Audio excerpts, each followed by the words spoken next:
Terceiro bloco, nós estamos trabalhando o tema cidades inteligentes. No segundo bloco, já iniciamos pensando um pouco Belo Horizonte como uma cidade inteligente. Fizemos também um passeio pelo ranking das cidades inteligentes no mundo e no Brasil. Já deixamos no ar o tema do terceiro bloco, que é exatamente o plano estratégico de Belo Horizonte até o ano 2030, que foi lançado exatamente há poucos dias, né? Em que consiste esse plano? Esse plano é para tornar Belo Horizonte uma cidade inteligente? Como eu comentei anteriormente, Belo Horizonte já é uma cidade inteligente e ela é respeitada nesse sentido. Né? O principal nesse processo, como nós colocamos lá no princípio, é a questão do censuramento. Belo Horizonte tem vários elementos, vários equipamentos e instrumentos para poder fazer esse censuramento em diferentes ações e sensores. Né? O segundo aspecto é com relação ao tratamento dessas informações e dados e eles se transformarem em resultados. Aí, nesse elemento, entre a gestão pública em si, nós temos um projeto que está em implantação hoje, chamado Monitora BH, onde que nós temos, dentro dessa Secretaria de Planejamento que eu faço parte, nós conceituamos todos os indicadores dos serviços públicos que a cidade presta ao cidadão, eles são avaliados, eles são ranqueados em si. Ou seja, nós temos metas, nós temos projetos, nós temos planificação para que eles ocorram e temos a expectativa pelo lado da pesquisa, da satisfação do cidadão, no sentido de comparar os dois e ver esse distanciamento. É aí onde que nós melhoramos e qualificamos as políticas públicas. Né? Sim. O outro plano é o BH Resolve. Trata de quê? Por exemplo, o BH Resolve também é um outro exemplo, muito bem colocado, no sentido de captar essa relação com o cidadão. Então ele coloca suas demandas, que normalmente são reclamações, são esclarecimentos, são necessidades que ele coloca à gestão pública, e a resposta é praticamente imediata. Todos os serviços, são mais de 600 serviços que são avaliados dentro do BH Resolve. Um outro ponto é o 156, né, que é o saque web, que nós chamamos, voltando à questão da internet, onde qualquer cidadão pode ingressar no portal da prefeitura e ele pode apontar o que está ocorrendo na sua rua, no seu bairro, ou qual a contribuição que ele possa colocar. E nós temos metas de respostas em todas as secretarias, em todas as temáticas. Né? Também é outro ponto. E mais recentemente foi feito um aplicativo, que é o 156 móvel, né? No sentido de que é o BH Resolve móvel. Então ele entra pelo smartphone, faz a solicitação, se ele fotografar informações, por exemplo, de um buraco, de um ponto de ônibus quebrado, um sinaleiro que não funciona, algo nesse sentido, ele comanda, nós respondemos de imediato. Um outro programa se chama Cidadão Auditor. Isso. O Cidadão Auditor é um projeto também inovador em Belo Horizonte, que está mais focado na época que eu fui superintendente da SLU, né, a Superintendência de Limpeza Urbana, e que nós construímos uma plataforma onde nós mapeamos, nesse instante, 64 mil cidadãos na cidade, em todos os distritos, e fazemos, né, com eles uma pesquisa por telefone, logo imediato à execução do serviço de limpeza urbana, né, da coleta, principalmente. E nessa pesquisa ele avalia todos os serviços, são 17 serviços avaliados, desde uma boca de lobo que está entupida, ou que está danificada, ou que tem algum tipo de problema, até uma questão da capina, se tem que ser feita, a questão da coleta, se foi adequada, se houve restos colocados, deixados, se o comportamento dos garis é adequado ou não, se o trajeto que tinha sido proposto é feito ou não. Com esses dados, e esse que é o ponto relevante, isso nos dá informações para que a gente melhore cada vez mais o serviço. Você faz isso também no transporte coletivo de ônibus?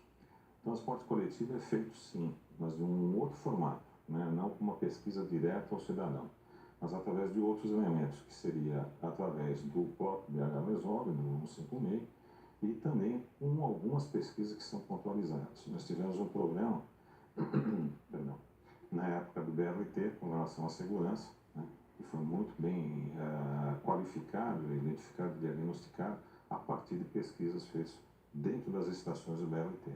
Então, esses elementos também são utilizados dessa forma. A questão metropolitana também pode ser pensada da perspectiva da cidade inteligente? Sem dúvida. Nós temos um fator aqui relevante para Belo Horizonte, que é a concentração de inteligência, né? Nós tivemos aqui o primeiro núcleo da Google, tá certo? E hoje nós temos o desenvolvimento de muitas das soluções da Google a partir aqui de BH. Por que eu falo isso? Porque a UFMG e outras faculdades que aqui estão colocadas, tomando ela apenas como uma referência, o campo de conhecimento dentro da região é muito forte. Então, essa polaridade de se transformar Belo Horizonte e sua região metropolitana como um eixo de desenvolvimento intelectual é uma das nossas diretrizes apostadas dentro do planejamento estratégico de Belo Horizonte, 2030. Perfeito. As diretrizes gerais desse planejamento estratégico, quais são as principais? Nós fizemos novamente, né, uma revisão de o planejamento que foi iniciado em 2009. Esse planejamento ele tinha 12 áreas de resultados, que focam praticamente pobreza, saúde, educação, pontualizados, segurança e outros elementos. O caso da cidade inteligente, ele foi entendido como uma questão metropolitana também, como sendo uma visão transversal, ou seja, ele permeia todas as atividades. Então, quando eu penso na cidade de Belo Horizonte como uma cidade polo, que ela propulsiona, que ela eleva, né, a região metropolitana, ela propicia desenvolvimento econômico, né, para a região metropolitana, ela também pode desenvolver conhecimento, turismo e outros elementos mais, cultura, etc.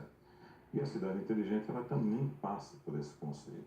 Então, nós temos algumas ações colegiadas com alguns dos municípios, que está se traduzindo mais uma ação prática de vetorização, que nós chamamos, que são linhas de ação para fazer arranjos produtivos regionais, vamos dizer assim, dentro da própria região metropolitana. Perfeito. Nós estamos chegando no finalzinho do programa. Cidade inteligente é outra alternativa de solução para superar a crise do Brasil? Com certeza, nós estamos superando. Tem que ter confiança e fé. O Brasil é maior do que suas crises, secretário?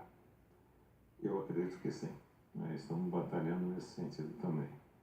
Quais são as principais... Uma outra questão que aqui é extremamente importante. Neste ano é um ano eleitoral. Vamos eleger o próximo prefeito. Em que medida o próximo prefeito dará continuidade exatamente a esse plano estratégico BH 2030? Nós temos feito reuniões, né, com a população e a sociedade de maneira geral, por segmentos setoriais. Nós já estamos na 6ª reunião e vamos ter 9 reuniões no conjunto como um todo. Em todas essas reuniões, as perguntas nós apresentamos, as ideias do planejamento, as diretrizes macro e as metas, estratégias, seus objetivos, e essa pergunta ela é recorrente em todos os setores. A nossa proposta é que ele sirva como base para que a sociedade em si saiba onde que ela pode buscar elementos para suportar essa continuidade das boas práticas. A nossa gestão ela tem por objetivo, nesse sentido, manter essa diretividade do que foi bom para a cidade, ele deve permanecer. Aquilo que deve ser melhorado deve ser explorado e desenvolvido. Então esse é o nosso caminho. Em que medida, digamos, esse planejamento estratégico pode ser exatamente objeto de campanhas políticas de vereadores e do futuro prefeito? Nós gostaríamos que o plano fosse lido, né, e conhecido em seu todo, por isso, dessas apresentações, e naturalmente muitas dessas ideias, dessas diretrizes, elas deverão fazer parte dos planos de governo futuros. Secretário, quero agradecer muito sua presença, seus esclarecimentos. Trouxemos a você, telespectador, a cidade inteligente e também o planejamento de tornar Belo Horizonte uma cidade inteligente de desenvolvimento sustentável, qualidade de vida.